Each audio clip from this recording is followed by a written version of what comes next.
Hi there, art nerds. Happy holidays and Merry Christmas. So today I have another Paperchild Papercraft tutorial for you guys. We're going to be painting and assembling a Naomi as a caroler Paperchild. So the materials for this are fairly simple. Hopefully by now you guys understand the gist of making paper children. That's when you take your two-dimensional characters into the 3D world with a little bit of clever paper engineering, resulting in a 2.5D character. So it sounds more complicated than it is, but it's really pretty simple. You'll find this line art linked in the description below. It's free, along with a full color printable of this if you just feel like cutting out and assembling. If you guys end up working on these at home, I would love it if you would tag me at Nattosoup, N-A-T-T-O-S-O-U-P. I've made these as a Christmas or a holiday gift for you guys, and I'd love to check out your art. So to start, I'm going to watercolor this. We've done watercolor in all of the other paper children tutorials to this point, and we will continue to do so up until December 25th.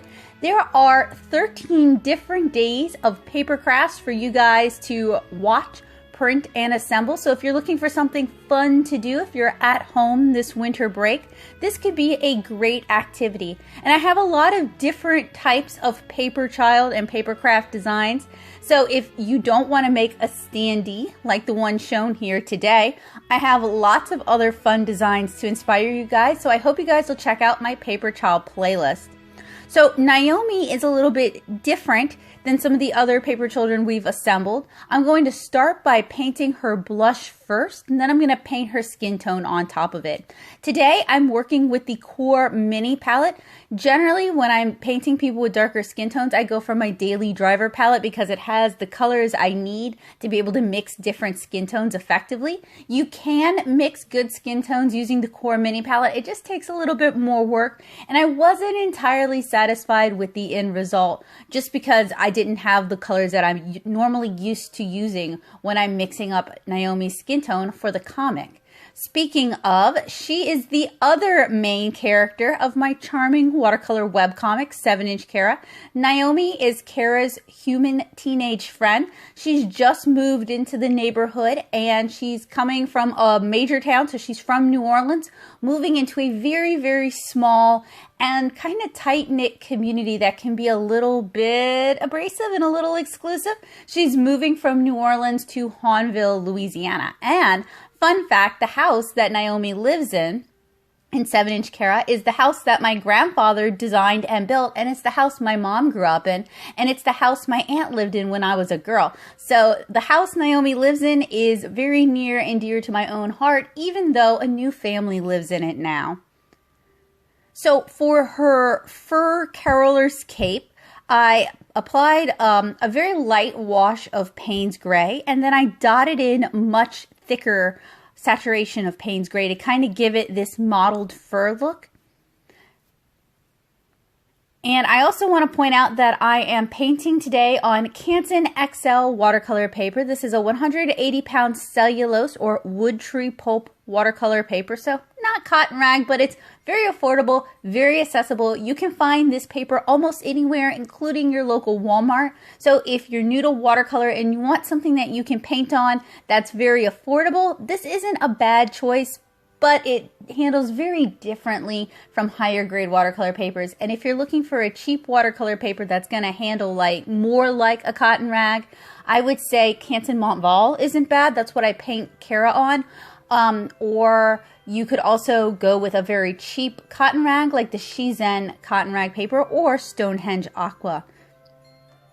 So for her caroler's outfit, I actually Googled carolers and I kind of combined a bunch of different things to design this outfit.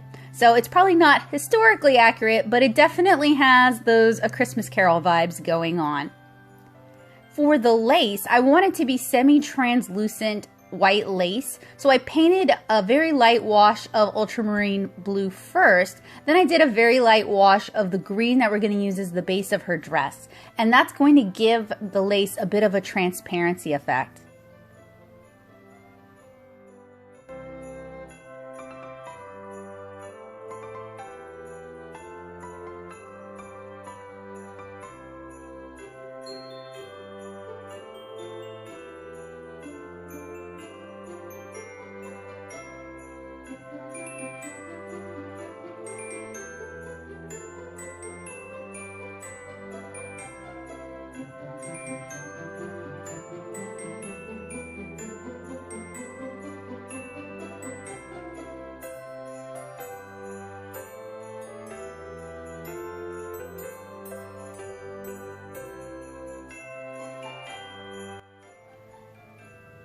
Once the dress dried, I applied another layer of the green, and you'll notice that in areas of shadow on the lace, I applied that same green, but otherwise I didn't add a lot more additional green.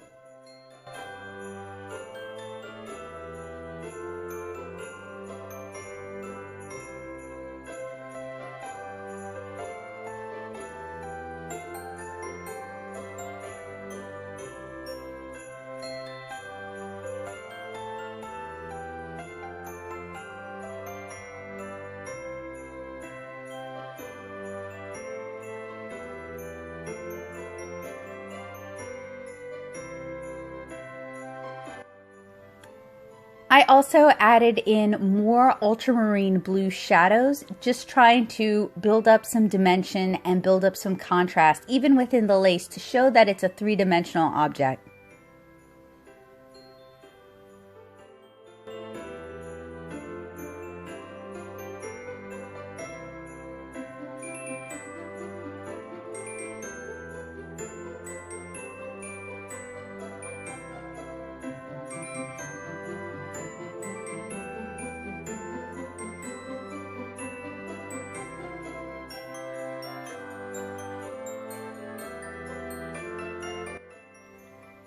So one of my concerns with a core palette for painting Naomi's skin is I went with a different mix than I normally do. So the proportions of color are not quite right, and they ended up getting kind of cloudy and chalky on the paper surface, which makes it harder to see her features. So to paint somebody whose skin is as dark as Naomi's, I would not necessarily recommend the core mini palette for that. It just doesn't, I kind of struggled to do it. So it's not something that I would necessarily recommend, and that's why I'm not necessarily walking you guys through her skin tone today, is because I'm just not as satisfied as I would be if I were working with another palette. Now, I do have tutorials here on the channel where I show you how to mix and paint skin tones, so I'll try to remember to link those in the description below as well as in the cards. Sometimes you just have an off painting day.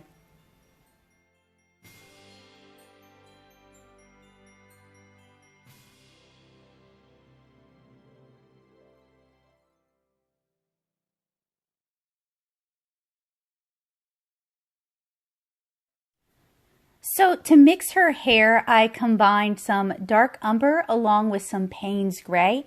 And while the core mini palette doesn't include a black, this definitely starts approaching black. And the thicker you mix it, of course, the darker you get. But of course, then you can also start running into problems where you're actually covering up your line art and you can't see it anymore. Now, that isn't a problem with the core mini palette. That's not the core mini palette failing. It's a 12 color palette, and most palettes don't promise to be everything you're ever going to need. They're kind of like an entry point into watercolor. Most watercolor manufacturers expect you to buy additional colors as you realize you need them. I'm using the core mini palette here because I used it for all of the other Paperchild tutorials so far, and because it's a very compact palette that can really deliver a lot of color. So it doesn't take up a lot of space, and I don't have to accommodate for it when I'm filming.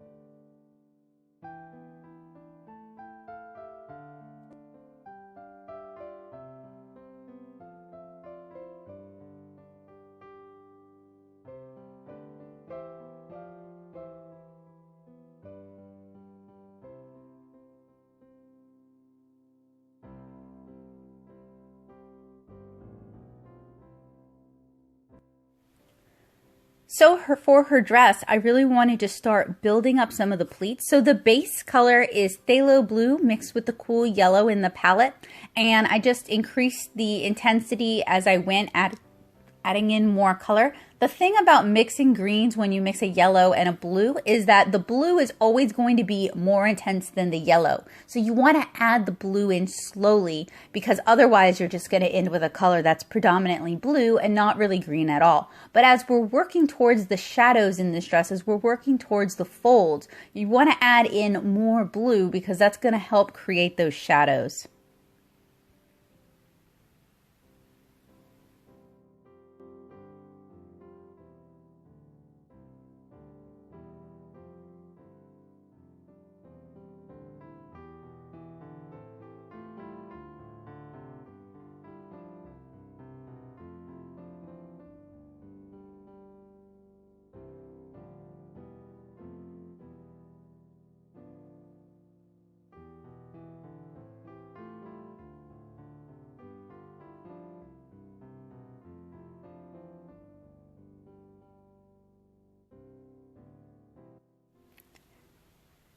Eventually, I even just went in straight with the phthalo blue, both in the shadows in her cape to help create that depth, as well as in the creases in her dress. I'm going to do an over painting with the phthalo blue and yellow mix on top of this just to kind of help marry it all together.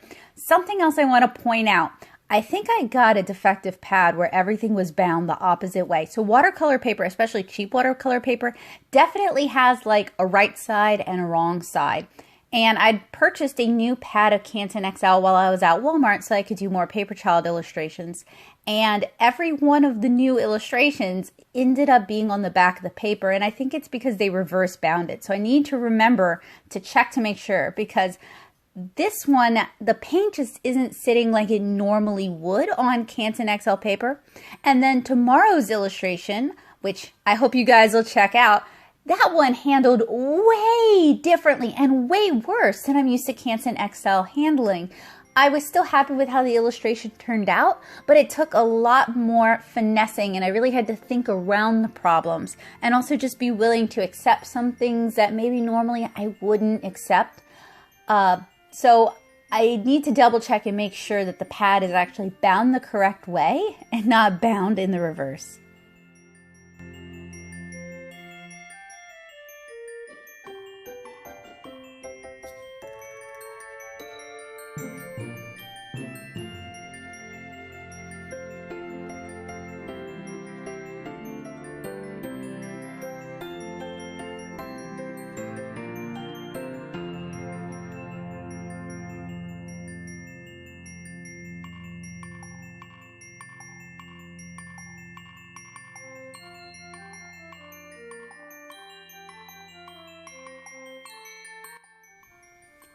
So this is the second illustration in the Paperchild series where we're doing a surface design on a character's clothing, and I'm going with kind of a traditional plaid that you would see, again, if you Google like carolers. I think green and red plaids probably have a lot of Christmas associations. So I'm starting with a mix of alizarin crimson with a little bit of magenta, and I'm doing similarly sized, similarly spaced horizontal stripes. I'm going to let those dry before I do my cross stripes.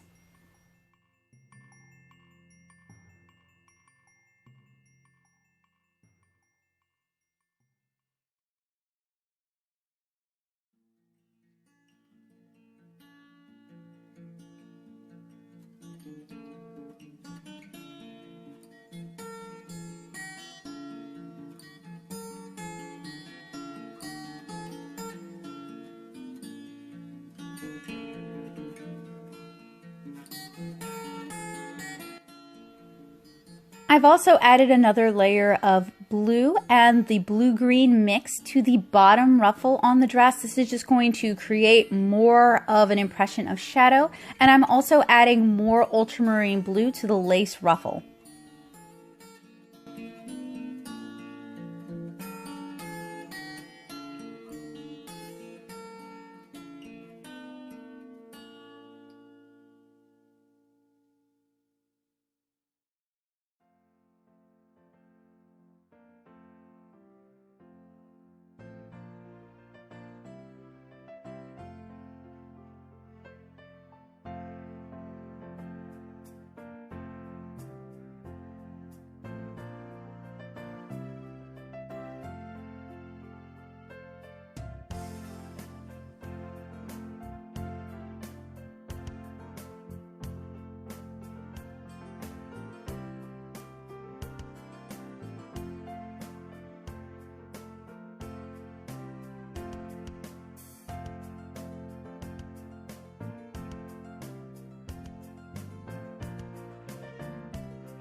So now that the stripes have dried, I did a cross stripe using the same red but much thinner.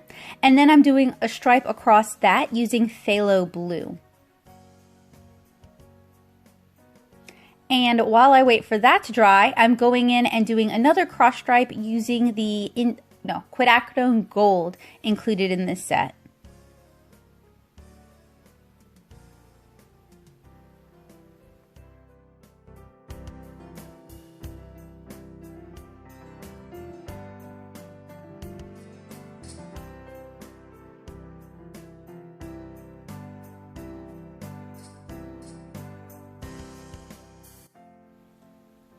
So once that had a chance to fully dry, I'm going in with some white gouache and just adding in some highlights here and there just to kind of adjust the contrast and make some of these things a little easier to read. I'm also re-inking certain things like parts of her hair and her eyelashes because those got totally obscured by the watercolor paint and the way the paint was sitting on the paper surface today.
So now that our watercolor illustration has dried overnight, it's time to remove it from the stretcher board. So I used some cheap clamps just to help hold it flat while it was drying.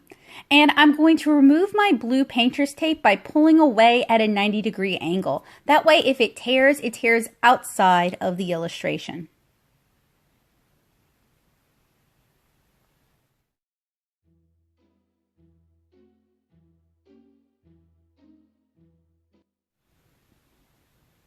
So here is our finished Naomi as a Christmas caroler illustration. You'll find a printable full color version of this down in the description below. Next, we're going to cut her out and assemble her into a 2.5D paper figurine. And this is a two-part tutorial, so don't worry, you don't have to wait for the second part to come out. You just have to stay tuned.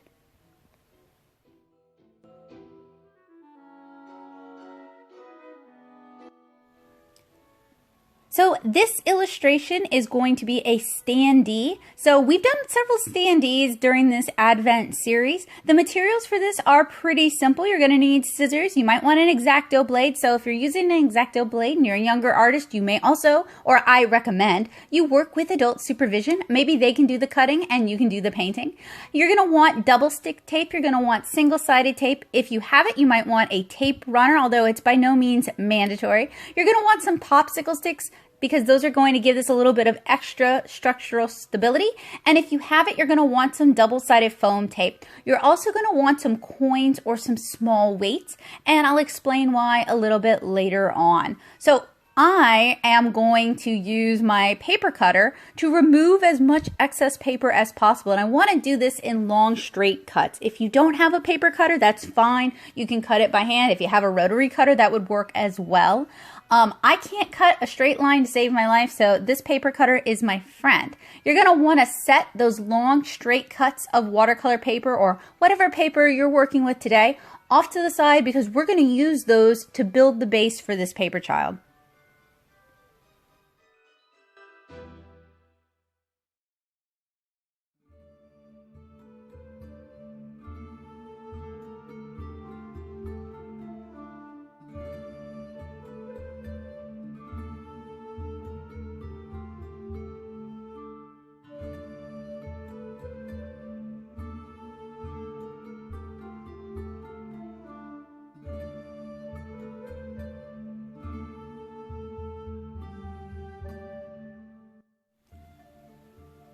So next I'm going to use a pair of scissors to just remove any additional large watercolor paper chunks. If you guys have a Cricut or another die cutting machine, that would be honestly really great for this Paperchild project. There's a lot of cutting involved in my advent calendar of paper crafts, and a Cricut could do all your cutting for you and you just save the paper afterwards for building the base. So if you don't have a machine like that, I mean, I have one, but I'm obviously using scissors for this, so clearly you can use scissors for this. You have two options when it comes to cutting out your Paperchild. You can either do what's known as a halo cut, where you leave a white rim of paper around your character. This does add some structural stability, and it's a lot easier for small hands, and honestly, it doesn't make that big a difference on the end effect. Some of my earlier paper children from July, when I was promoting Volume 2, have that halo cut, and you can barely notice it in the photos at all. Your eye kind of starts to blank it out, in fact. I went with what's known as a fussy cut. That's where you actually cut along the line art itself. It's way more time consuming and it's a little bit hard on the old hand. So if you want to do a fussy cut, I highly recommend you ask your adult assistant for help here.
Fortunately, the cutting is the hardest part of this tutorial. Again, we're doing a standee, and we've done a few different standees throughout Advent. So these are the long strips of paper that I cut. I cut one of them in half so I could get two strips of equal length and width. And I'm going to use those to build my triangular base. So basically what I do is I fold them almost in half, leaving an extra inch at the top. And that's going to be used to build a secure triangular base. So I do this for both of them, and then I kind of nest them into each other. And I'm going to use my double stick tape along the interior triangle. So the triangle that's going to go kind of on the inside of the base, and I stick the two together. Then I use double stick tape on one of the flaps, as you see here, and I tuck it underneath the other flap. And then I'm going to use my single or double-sided tape again to tape the other flap. Then I'm going to use single-sided tape just to kind of secure all the edges to make sure it doesn't come loose. Now, if you want to, you can use glue, but I recommend you use a quick dry glue like rubber cement rather than, say, Elmer's glue. Elmer's glue has a lot of water in it, and as you guys probably know, when you add a lot of water to paper, it causes a lot of warping. So that's why we're using tape here. So I'm using another one of my watercolor paper scraps to create kind of a floor to our triangular base. I measured it and cut it. Now I'm using single-sided tape on the bottom of the base, and I have the tape overlapping. And what I'm going to do is I'm basically just going to very carefully place it on my triangle and then fold my tape down. And then I'm just going to tape it to heck and back, tape it even further just to make sure it's really on there good. You don't have to use Scotch style tape or clear plastic tape for this. You can use masking tape. Whatever you have will probably work. I would just recommend maybe not blue painter's tape because it tends to be very noticeable at this stage. Okay, so we have our base built. Pretty simple. And the next thing we're going to need is we're going to need our popsicle sticks. And we're going to use that to kind of build a spine for Naomi so she can stand up on her own and she's not going to flop over.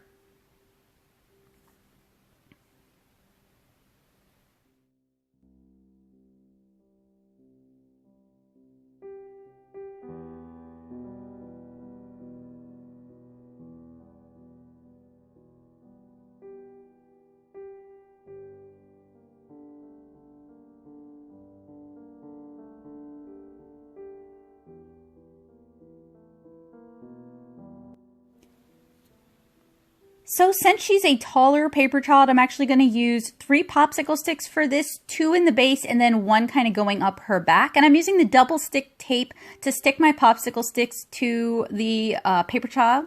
And if there's any overages, if your tape is wider than your popsicle stick, you can just fold that tape over. And I'm also going to use the single-sided tape to just kind of really secure it down. I live in a really humid area, and sometimes it seems like no matter how much adhesive I use, they still want to pull apart. They're still pretty sturdy though, so that's why I just over-engineer everything. If you live in Southeast Louisiana or Florida or Hawaii or parts of Texas or the Gulf Coast in general where it's really humid, over-engineering your Paperchild is a pretty good idea. It's going to give it a little bit of extra stability, and it means you can use it over and over again. So here is where the double-sided foam tape comes in. You can get this down at Dollar Tree in the craft section. I want to make sure she adheres to the base evenly, and those popsicle sticks kind of create gaps. So I'm just using the double-sided foam tape to make sure there's no gaps when I stick her to the base.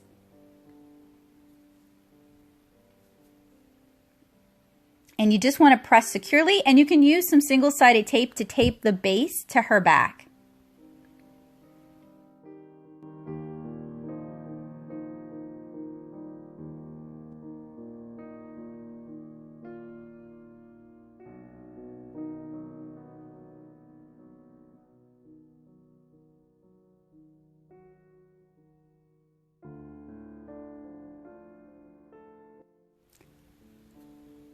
So here's where the coins or other small weights come in. I'm going to use pennies to create a counterbalance so that she doesn't just flop over. So I've got 3 stacks of 3 pennies, so 9 cents in addition to whatever you spent if you needed to go out and buy materials. And I'm going to wrap those in my single-sided tape so that they're a neat little package. You can glue them together, but that's something you would want to do a couple days in advance and give them plenty of time to dry. And then I'm going to use a little piece of single stick tape to stick it in the furthest point of the triangle, and then I'm going to do 2 little penny packages on either side.